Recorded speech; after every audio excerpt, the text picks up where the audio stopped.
There's something funny we talk about on this show from time to time. It's an observation I have, which is the company that makes a product doesn't necessarily invest in making the training. So, Right.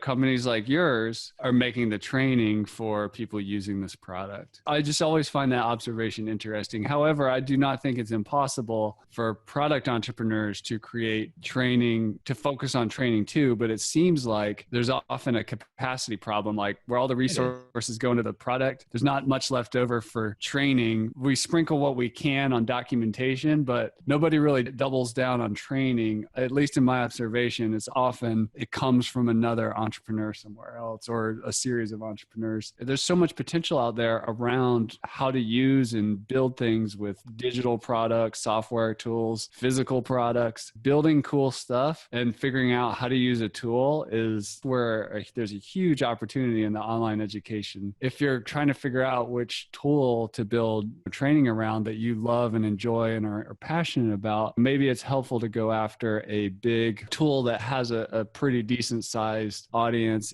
and also a vibrant community around it.